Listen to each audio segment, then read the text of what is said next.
Multiview, mesdames, messieurs, chers internautes, chers téléspectateurs, c'est votre programme dont nous mettons à votre disposition. Sans doute, nous serons très diversifiés dans cette émission. Nous commençons à recevoir les artistes, musiciens, gospel, pour le préciser, le pasteur également, vous qui êtes dans les différents domaines, les acteurs, sans doute, vous influencez ces domaines. C'est votre émission, sans doute, nous avons le plaisir de vous présenter, c'est tout premier titre. Et sans doute, vous êtes en train de nous suivre sur Hero TV, vous nous suivez sur les différentes plateformes des réseaux sociaux également. Vous nous suivez sur notre page Facebook, JM10 Productions, sur TikTok également, JM10 Productions. Vous êtes également sur notre chaîne YouTube JM10 Productions, mais aussi sur notre application mobile Hero.net. C'est un plaisir de vous présenter ce tout premier numéro, mesdames, messieurs. Sans plus tarder, nous avons un invité du marque, le tout premier dans ces premiers numéros. Comprenez, permettez la tautologie. Il s'appelle Chris Micro. Il est déjà avec nous. Ici, à qui nous disons bonjour, bienvenue à ces tout premiers numéros. Bonjour, monsieur Elvis Kabasso. Merci. C'est un plaisir, on ne sait pas. Chris Micro, c'est une présentation tout à fait très brève. On ne sait pas s'il y a une présentation complémentaire. Et ce sera à vous de le faire maintenant. En tout cas, je suis Chris Micro, comme venait de le dire. Chris Micro Mouzela. Chris Micro Mouzela. Ouais. Alors, sans doute, il y a certaines personnes, pour elles, c'est la toute première fois de vous voir. Et les gens ont hâte de savoir qui est Chris Micro Mouzela. Merci. Chris Micro, c'est un artiste. Je suis un chrétien, chanteur, artiste, auteur, compositeur, serviteur de Dieu. Et, je sers Dieu dans une église de la place. Là-bas, on fait presque tout par la grâce de Dieu. Je suis marié, père de beaucoup d'enfants. Père de beaucoup d'enfants? Oui. Merci pour la précision. 9e d'une famille de 10. Je crois que ça va. Ça va très bien. Alors, vous avez compris, chers internautes, chers téléspectateurs, qui est notre premier invité. Chris Micro, c'est un serviteur de Dieu. C'est un artiste gospel, donc il fait de la très bonne musique, pour vous qui le connaissez déjà, pour vous qui venez de faire sa connaissance. Donc, c'est bien lui, notre tout premier invité. Et sans plus tarder, nous inscrivons déjà dans cette logique d'aller avec des petites questions, parce qu'aujourd'hui, on doit spécifiquement parler de vous. On doit parler de vous, de votre vie, comment vous avez commencé. Donc, de manière brève, on va parler de votre parcours. Alors, parlons de parcours. Des fois, quand vous posez cette question, dites-nous un peu de manière détaillée votre parcours depuis que vous avez commencé jusqu'à là. Comment vous avez commencé et vous êtes à quel niveau actuellement? J'ai commencé ma carrière professionnelle en 2010. 2010. Mais, il y a déjà 15 ans. Il y a 15 ans. J'ai commencé à chanter à l'Ecodim, dans les églises. Et puis, j'ai lancé ma carrière professionnelle en 2010. C'est là où tout a décollé. Et d'abord, on a commencé par une célébration. C'était un concert. Après, on a rencontré des amis. Nous nous sommes dit, est-ce qu'on peut mettre nos efforts ensemble? Est-ce qu'on peut faire un groupe d'ensemble? Du coup, on a commencé, on a fait un groupe qui s'appelait Son Divin Musique. Et on a lancé, on a même fait notre premier album, l'album du groupe, qui avait 6 titres. Et chacun avait sa chanson. Après, tout le monde est devenu responsable, les gens se sont mariés. Alors, on a choisi de faire maintenant notre propre carrière. On a lancé notre carrière, là c'était en 2015, avec un single, et puis les singles se sont suivis, et puis l'album. Les singles sont suivis, et puis l'album. Alors, vous avez d'abord commencé par un single. Alors, qu'est-ce que vous avez encore beaucoup plus motivé pour continuer, pour ne pas arrêter? Est-ce que c'était bon? Pouvez-vous nous expliquer la consommation? Est-ce que les gens étaient satisfaits? Est-ce que vous êtes non, faisons seulement un album et puis on verra ce qui va suivre après? Avec le groupe? Avec le groupe. Avec le groupe. Ah, avec le groupe. Bon, en fait, là, on était encore célibataires, on était encore étudiants. on nous sommes dit, nous avons des grâces. Dieu nous a donné le don de chanter. Est-ce qu'on peut faire un album pour bénir? Parce que c'est ça l'objectif. On a fait l'album, on a béni le peuple des dieux. L'album était consommé. Malheureusement, on n'avait pas fait la promotion. À cette époque-là, c'était pas facile parce que c'était avec nos moyens, les moyens des bords. On a fait l'album, on n'a pas fait la promotion, on a vendu quand même dans des églises. Du coup, chacun a pris son chemin. C'est comme ça que nous nous sommes retrouvés. Je me suis retrouvé avec ma propre carrière. Aujourd'hui, quand on parle de groupe, on a commencé ensemble, mais juste après, il s'est fait que chaque personne s'est tracé son propre chemin. Des fois, les gens pensent toujours à l'argent. Quand il y a la division, il y avait un problème d'argent, il y avait un problème, je ne sais pas, de femmes, ainsi de suite. Permettez que je le dise ainsi. Mais vous, c'était quoi la vraie raison de votre séparation en groupe et puis pour continuer avec la carrière solo? Comme je venais de le dire, c'était pas ça. Nous, ça ne nous intéressait même pas. On était déjà une famille. Chacun a pris son chemin, comme je le disais. Il y en a qui ont trouvé du boulot à Colosie, il y en a qui sont partis en Afrique du Sud, il y en a qui sont ici à Lubumbashi, mais occupés, ils sont pasteurs, beaucoup d'occupations, il n'y avait plus moyen de continuer. Vous savez, tout se focalise sur un objectif. Chacun avec son objectif. Et c'est comme ça que nous nous sommes retrouvés, chacun dans son coin. Depuis 2010 jusqu'alors, combien de chansons, combien d'albums? Non, mais je dis de 2010 à 2015, c'était d'abord avec le groupe. Avec le groupe. Votre carrière solo? Moi, c'est à partir de 2015 que j'ai lancé mon premier single. Donc là, vous avez 10 ans en solo. Ouais. Vous avez 10 ans. Alors, combien de chansons, combien d'albums? Donc 15 ans. Beaucoup de chansons. Un album. Un album. Alors, si vous pouvez vous coter individuellement, vous dites que c'est une carrière solo réussie, ou bien il y a encore des tâtonnements, il faudrait encore beaucoup plus travailler. Après, je le dirais, hein, je veux vraiment être clair, c'est réussi parce que ce que nous faisons, c'est pour bénir. Avec les témoignages qu'on a reçus, donc on a réussi. Parce que le problème, c'est de faire de toutes les nations et les disciples. C'est de bénir, c'est de consoler les âmes. Moi, avec les témoignages que j'ai eu à récolter, je dis que j'ai réussi. C'est ça l'objectif. Impressionnant. Parlons de l'inspiration. Beaucoup plus quand vous écrivez. Vous écrivez les textes, vous écrivez une chanson. Souvent, vous êtes inspiré par quoi? Qu'est-ce qui vous inspire de plus? Moi, je m'inspire à beaucoup de choses. Il y a des chansons que j'ai eues, par exemple, quand je dormais au sommeil. Il y a des chansons qui sont venues dans la société, avec les événements. Il y a des chansons qui sont venues en lisant. Il y a des chansons qui sont venues comme ça. Moi, quand je marche en route, et du coup, tu vois une mélodie qui vient. Je compose de diverses manières. Donc, Dieu m'a fait cette grâce-là de m'inspirer des faits sociaux.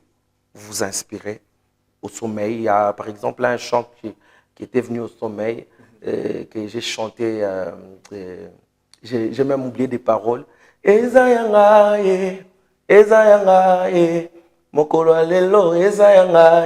Cette chanson, je l'ai reçue quand je dormais. Juste ce refrain, je me suis réveillé, j'ai écrit. Du coup, j'ai commencé à compléter. Beaucoup plus. Quels sont le thème dont vous exploitez beaucoup plus? Le thème qui reviennent dans vos chansons, le thème qui sont similaires? En tout cas, moi, Dieu m'a fait grâce de faire du tout, hein, en fait. Je parle de la grâce de Dieu, des choses que Dieu a réalisées dans nos vies. En fait, je fais des chansons cultes, des chansons qui peuvent permettre à quelqu'un qui se retrouve que là, Dieu a fait quelque chose, je dois lui dire merci. Il se retrouve dans mes chansons. Quelqu'un qui se dit, j'ai besoin de la présence de Dieu. J'ai des chansons comme ça. Quelqu'un qui se dit, là, je dois vraiment, les chansons de lamentation, je suis un peu dans tout. Mais plus c'est dire merci à Dieu. C'est ça moi, je me focalise sur ça. Et quel est le public dont vous ciblez quand vous chantez dans vos chansons? Quand vous chantez, c'est quoi le public cible? Tout le monde. Tout le monde. Les enfants, les adultes. En tout cas, tout le monde. Les païens, les chrétiens. Et l'objectif est que vous puissiez bénir le peuple dédié. En tout cas, c'est ça. C'est vraiment ça l'objectif. C'est vraiment ça l'objectif. Dans chaque œuvre humaine, l'imperfection ne manque jamais. Ouais. Sans doute, vous êtes humain. Vous avez commencé avec votre carrière d'abord en groupe et puis en carrière solo. Ouais. Sans doute, il y a des difficultés dont vous avez à rencontrer. À un moment, vous vous êtes dit, non, là, je dois vraiment abandonner, je dois laisser. Mais c'était quoi votre source de motivation que vous dites, non, il faut continuer, il faut aller encore de l'avant? En tout cas, ces moments-là, c'est déjà arrivé, plusieurs fois même. Ce qui m'avait plus fait mal, c'est un jour, je suis à Likasi en train d'enregistrer un album. C'était après la mort de mon père. En enregistrant l'album, j'ai logé quelque part là. Il y a un frère qui est venu me dire, tu sais mon frère, il faut lâcher. Est-ce que tu peux faire autre chose? Ça m'avait vraiment fait mal. J'avais mal au point où je suis rentré en chambre. J'ai commencé à prier en pleurant. Je dis, Seigneur, en tout cas, moi, je ne me suis pas appelé. Je me rappelle, une fois, je suis allé chercher du boulot. J'ai commencé à travailler. Du coup, le boulot s'est arrêté. Le travail s'est arrêté. Le boss qui m'appelle, il me dit, en tout cas, je vais t'appeler. Quand j'ai demandé, je suis entré en prière. Tu m'as dit que je t'ai appelé pour me servir. Tu ne peux pas me faire ça quand même. Dieu m'a dit, avance. Ça, ce sont des épines, ce sont des épreuves qui vont t'amener dans la gloire. Je suis sorti. J'ai regagné Lubumbashi. Le Saint-Esprit m'a dit, avance, tu y arriveras. Avance, tu y arriveras. C'est comme ça que chaque fois où il y a des problèmes qui veulent me ramener sur terre, je me dis, ce n'est pas mon travail. De toutes les façons, nous sommes nombreux dans la famille. Pourquoi Dieu m'a choisi moi? Donc, c'est pour un objectif. Quand je me dis ça, je me dis c'est le Seigneur qui m'a appelé, là, ça me motive. Directement, je prends, et quelles que soient les paroles que les gens vont dire. Tu sais, ce n'est pas toujours facile au début. Hein. Ça n'a toujours jamais été facile. Donc, même les gens de ta famille te découragent. Au lieu de faire autre chose, tu passes le temps, la distraction et tout. Mais il y a quelque chose qui me disait en moi, fonce, tu vas y arriver. C'est comme ça que j'ai foncé. Et je peux être fier de vous le dire aujourd'hui. Tout ce que j'ai aujourd'hui, c'est la musique. C'est l'œuvre de Dieu. Vous voyez? Donc Dieu sait vraiment bénir. Ça, c'est impressionnant. Ouais. Chaque parcours est toujours rempli de beaucoup d'épines, mais vous avez réussi quand même à sortir vraiment de cette situation, de ces épreuves un peu très compliquées. Est-ce que vous parvenez à faire cela pour les autres aussi? Conscientiser aussi les jeunes qui viennent après, qui veulent aussi commencer avec la carrière d'artiste? Je le fais souvent avec beaucoup de jeunes qui arrivent, même des amis. Vous voyez, Dieu m'a fait cette grâce de, quand quelqu'un me croise avec les conseils, je ne sais pas, hein, avec les conseils ou la grâce que Dieu m'a faite, et la personne décolle. Je vous donne un exemple.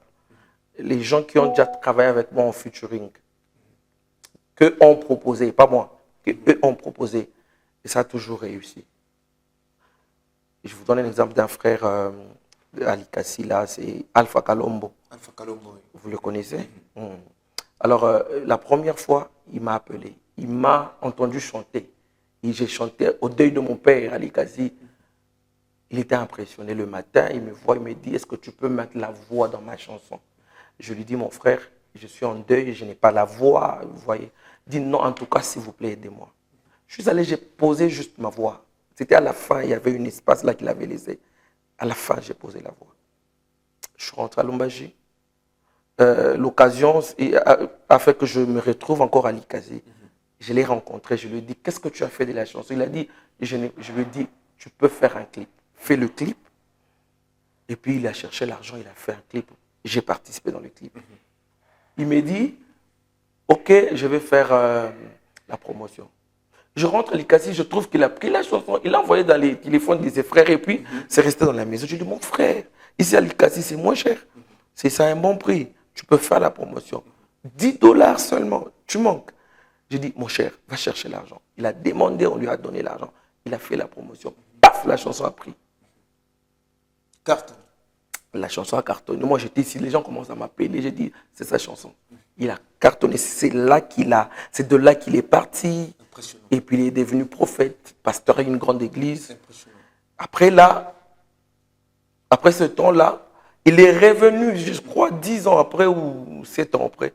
Il m'a trouvé à Lumbashi. Il m'a dit, mon frère, est-ce qu'on peut faire encore un featuring? Je lui ai dit, ok, avec plaisir. On a fait un autre featuring qui cartonne ces derniers temps. Vous connaissez la chanson? Est-ce que même le Qui décidait, il manque. Ok, Oui. très bien. Il est venu, je dis, mon cher, ça va aller. Donc, c'est cette grâce-là que Dieu m'a fait d'aider les gens, de booster les gens. Les gens Faire peuvent donner un venir. peu la lumière, la grâce Voilà, que vous avez. un coup de pouce et puis paf, c'est comme ça. Parce qu'en parlant de votre collaboration avec cet artiste de Cassis, vous avez touché un point. Vous avez dit au travers de cette chanson-là, il s'est propulsé jusqu'à devenir prophète. Ouais. Jusqu'à devenir prophète. Alors, je réalise qu'il y a maintenant cette forme-là. Au départ, vous êtes d'abord artiste et musicien dans une église, vous évoluez. Avec le temps, vous avez du succès. Et du coup, vous sortez et vous allez créer votre ministère quelque part. Vous devenez archibishop, vous devenez berger, vous devenez prophète. Qu'est-ce qui se passe au fait? Parce que ces phénomènes-là, vous les vivez aussi et vous l'observez comment ça se passe. Il y a quoi dedans là? Bah, moi, je ne partirai pas dans le même sens que vous. Parce que moi, je sais que être pasteur ou devenir pasteur, c'est un appel. C'est un appel. Si Dieu vous appelle, vous deviendrez pasteur. Peu importe. Moi, je pense que toutes ces personnes qui sont aujourd'hui pasteurs, responsables des églises, c'est l'appel de Dieu. Moi, je pense. Artiste musicien et après pasteur. Ça peut commencer comme ça. Ouais. Vous avez débuté dans une église. Quelque part, on vous a soutenu, sans doute, les membres de l'église, le pasteur, tout le corps pastoral. Et après un moment, vous avez du succès à départ. Soit vous changez même des ministères. Parce que ce sont de faits, des phénomènes qui s'observent, des situations que nous sommes en train de vivre chaque jour. Vous voyez un frère qui a commencé presque dans le néant, mais avec l'aide de l'église et du succès, beaucoup de contrats. Il faut aller à gauche, à droite, il faut être à Colosie, il faut être à Kinshasa, il faut être en Afrique du Sud. Et puis il y a un ministère qui vient maintenant après. Eh ben, bon. Ceux qui font ça, je les décourage. Ceux qui quittent leurs églises, parce que je les décourage. Mais il y a une réalité que vous ne savez pas peut-être. Quand vous êtes un artiste, vous êtes d'abord chanteur à l'église, c'est bien. Quand vous devenez célèbre, là, il y a un problème. Ce n'est pas tous les pasteurs qui acceptent qu'un musicien qui était dans son église tous les dimanches et qu'on commence à l'inviter. C'est là où ça pose problème. Voilà. Là, on a beaucoup d'artistes rencontrent des difficultés avec leur pasteur. Parce que le pasteur s'est dit, et nous, on a besoin de toi à l'église, toi, tu es dans l'invitation. Là, ça coince. Et puis, bon, à la fin, la personne s'est dit, moi, on me cherche, vous me bloquez. Qu'est-ce que je fais? Je pars. Vous voyez, c'est là où il y a le problème. C'est pas un problème. La plupart des gens condamnent les pasteurs et les artistes, non. Un pasteur aussi. C'est peu de pasteurs. C'est pourquoi vous voyez beaucoup d'artistes n'ont pas d'église d'attache. Ils sont indépendants. Ça, je décourage aussi. C'est pas bien, il faut avoir une église d'attache. Mais les églises d'attache n'acceptent pas facilement que quelqu'un fasse du succès, que quelqu'un soit célèbre, qu'on commence à l'inviter. Vous voyez, ça va poser problème. Je vous dis des sérieux problèmes. Parce que vous savez, on n'est pas là que pour bénir les gens de 4 murs. On est là pour bénir tout le monde. Quand on commence à vous inviter, là, il faut s'attendre à des problèmes, Et vous conseillez quoi vis-à-vis de cette situation? Parce que vous, je pense que ça ne vous est pas arrivé. Ça m'est déjà arrivé. Qui a dit que ce n'est pas encore arrivé? Oh là là. Ça m'est déjà arrivé plusieurs fois même. Plusieurs fois. Et c'est à la base de beaucoup de problèmes. Et je ne viendrai pas devant la caméra pour mentir. Non. Ça m'est déjà arrivé plusieurs fois. Vous parlez bien avec le pasteur avant, après vous commencez à appeler, ça passe vite. Non, mais pas seulement ça. Vous parlez avec le pasteur, vous lui dites, je me déplace, vous présentez même l'invitation. Vous partez, lui reste dire aux gens qu'il ne m'a pas signalé. Oh là là. Oui, il reste même te suspendre. Du haut de la chair, je suspends Christ parce qu'il est parti, il a laissé la chorale, je lui ai laissé la charge de la chorale, il est parti sans me dire et je le suspends. Tu entends ça de loin. Du coup, c'est comme ça. Donc, on a grandi avec, ce n'est pas facile. Surtout que moi, j'étais quelque part où, pas pour dénigrer, mais c'est juste une histoire, un parcours. J'étais quelque part où on était deux artistes et deux grandes stars. Vous voyez, deux stars. L'un un peu plus connu, l'autre qui fait bien son travail. Ça n'a pas été facile. Vous voyez? Et pour l'autre, on l'accepte parce qu'il est venu à l'église déjà célèbre.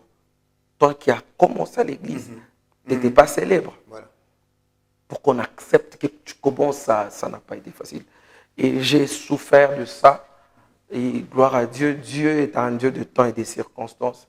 Aujourd'hui, il nous a menés ailleurs où on sert Dieu comme il le veut, même si ce n'est pas toujours facile. Bon, moi, je pense que le problème, ce n'est pas plus les pasteurs. Le problème, c'est les collaborateurs des pasteurs. Les gens tout proches des pasteurs. Ce sont eux Les conseillers, les gens qui ramènent les pasteurs à prendre des décisions. Vous savez, quand vous êtes proche du pasteur, il faut savoir les conseils à donner. Il faut savoir préserver votre travail et aimer ce que les autres font. Parce que le pasteur peut accepter, tu pars. Les gens qui restent, il est parti, il a saboté. Et voyez, tout ça c'est un problème. Au moins vous avez réussi quand même à gérer certaines situations pareilles. J'ai envie directement de vous poser la question sur vos icônes, les artistes qui vous inspirent également. Ça ne fera du mal à personne également si vous faisiez même quelque chose de lui, un petit acapella, mais quand même parlez seulement de vos icônes un peu que vous appréciez. Et c'est qui vous ont beaucoup plus inspiré pour entrer dans le monde de la musique. En tout cas, dans mon enfance, j'aimais beaucoup Matou Samuel. En tout cas, ce papa nous a vraiment bénis, il a bercé notre enfance. J'ai vraiment aimé ses chansons. Je dormais avec et me réveillais avec ses chansons. Quand j'évoluais, c'est devenu Thomas Lokofé. Après, Mike Flore. Dieu a commencé à nous inspirer à écrire aussi, composer. Sinon, ces trois-là, ils nous ont vraiment bénis, ils nous ont fait du bien. Je pense que c'était vraiment une enfance très bien bercée, comme vous venez de le dire. Mais est-ce que vous avez des pépinières? Vous dites que non, les jeunes talents, même si je vais passer, je ne serai plus, on dira que non, je suis le formateur de ces jeunes qui sont restés. Ouais. En tout cas, il y a des gens qui nous prennent comme des modèles, là, oui, partout, ici. Tout le jour, les gens t'appellent. C'est parce que moi-même, je me suis donné peut-être, je dirais, une discipline, ou parce que je suis devenu trop occupé, je ne sais pas moi-même, mais il y a des gens, tous les jours, qui veulent notre encadrement. On l'a fait dans le passé. On continue à le faire. Moi, je crois que on le fait quand on peut, chaque fois, même dans nos églises locales. On a des gens qu'on encadre et nous souhaitons, moi je souhaite plus que les gens qui viennent fassent plus que nous. Ça c'est très bien, c'est un esprit vraiment évolutif de mettre les autres en avant. Mesdames, Messieurs, vous continuez à nous suivre, nous sommes en train d'échiter petit à petit avec ces tout premiers programmes. Alors, nous recevons pour vous l'artiste musicien gospel Chris Micro. Quand on parle du micro, vous voyez que non, il est vraiment amoureux du micro. Et comme vous venez de le comprendre, c'est une affaire d'enfance. Mesdames, Messieurs, vous continuez à nous suivre sur votre chaîne ROTV. Vous nous suivez sur les plateformes des réseaux sociaux. Vous nous suivez sur notre page Facebook JM10 Productions. Vous êtes sur TikTok et également sur notre chaîne YouTube JM10 Productions. C'est un plaisir de vous savoir toujours nombreux en train de nous suivre. Nous sommes en train de citer artiste Chris Micro. Parlez-nous quand même de vos projets d'avenir, le projet des prospections. Bah, je suis en train de faire un album. Je suis en studio. Nous sommes en train d'enregistrer petit à petit notre deuxième album qui va bénir le peuple de Dieu. je crois que dans les jours à venir, nous allons vous donner la date du lancement de l'album. Ce sera un plaisir, je pense, pour tous ces publics qui ont toujours eu l'habitude de vous suivre. Et sans doute, des fois, vous passez devant une église, vous entendez votre chanson, il y a des choristes qui l'interprètent dans l'église, ça vous fait comment? Vous avez des passages à votre chanson, on interprète là-dedans. Ouais, ça fait plaisir. Ça fait plaisir et ça nous motive à travailler davantage, à écrire davantage. En tout cas, je vais révéler un secret. Moi, je n'ai jamais pris mon stylo pour écrire un chant comme ça. Je me dis, quand j'étais enfant, oui, pas pour le moment. Je me dis, je vais maintenant écrire un chant. Non. Moi, quand ça vient, je prends mon téléphone, j'enregistre. Okay. Et puis je pars à la répétition, je dis au clavier, alors est-ce qu'on peut faire ce truc? On fait, ça marche directement. C'est comme ça que je fais mes chansons. Et j'ai fait beaucoup de chansons comme ça. Ouais. Alors quand j'entends les gens chanter, ils sont contents. Nous bénissons le Seigneur. Ça, c'est très bien. Alors, mesdames, messieurs, c'était un plaisir de nous suivre. Là, nous sommes déjà avec l'émission, mais il faudrait que je vous pose d'abord cette petite question. Est-ce qu'il y a encore des difficultés à ce niveau ici? Est-ce que vous avez encore des difficultés? Il y a des histoires qui ne marchent pas bien ou tout va bien, Dieu a déjà béni? Les difficultés, ça ne manque pas. Il ne manque jamais. Je dirais que nous bossons. Ce n'est pas toujours facile. Il y a l'église, parce qu'on est, chef de département à l'église. Il y a l'église, il y a la carrière, il y a la maison, la famille. Alors, par moment, vous avez rendez-vous au studio et l'ingénieur vous dit qu'il n'y a pas du courant. Vous arrivez même au studio, il n'y a pas du courant. Passez toute une journée, vous reportez, vous avez appelé les gens, vous payez les transports pour les gens qui peuvent faire les chœurs. Tout ça, ce sont des difficultés qu'on rencontre tous les jours dans la musique et personne ne va me contredire.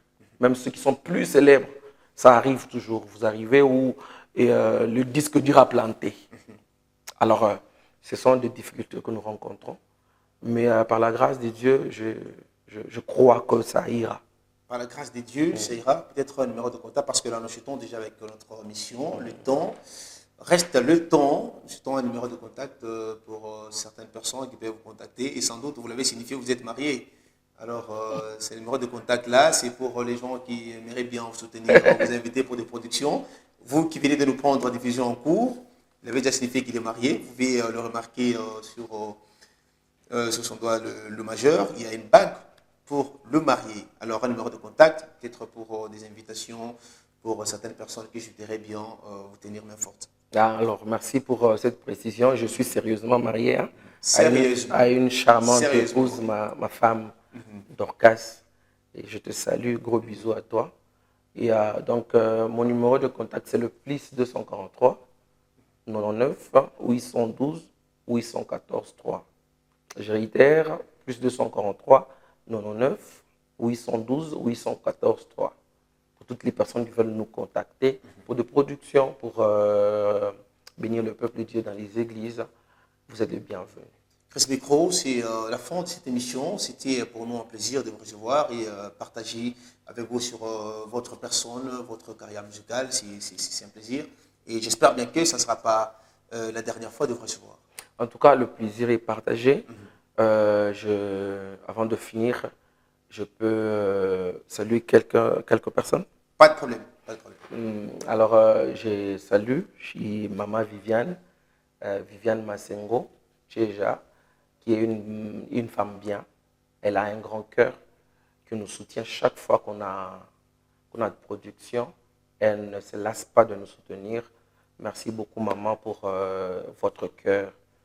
Merci à mon pasteur. Je dis merci à toutes les personnes. J'aime production. Un grand homme dans un petit corps. Et que le Seigneur vous bénisse pour toutes ces personnes de bonne volonté, de bonne foi, de bon cœur. Merci, coucou à vous. Merci beaucoup, l'artiste Chris au micro. Mesdames et messieurs, je vous remercie également, chers internautes, pour votre fidélité. Vous avez suivi tout au long de cette émission qui était son premier numéro. L'émission en soi va revenir la semaine prochaine avec notre invité sans doute. Et désormais, vous commencerez à nous suivre sur les plateformes des réseaux sociaux dont on vous a précité. Il s'agit de notre page Facebook sur Hero TV, sur hero.net, notre application mobile. Mesdames, Messieurs, Multinews va continuer et ce sera toujours un plaisir de vous servir. Patient Boukassa, assurer la prise de vue et le cadrage sous la supervision de Georges Munga. Et on ne va pas terminer sans remercier le DG, le directeur général, le prophète des nations, Christian Jacob Kabamba. Quant à vous, je vous dis au revoir et je vous retrouve très prochainement avec la même détermination de vous servir. Au revoir.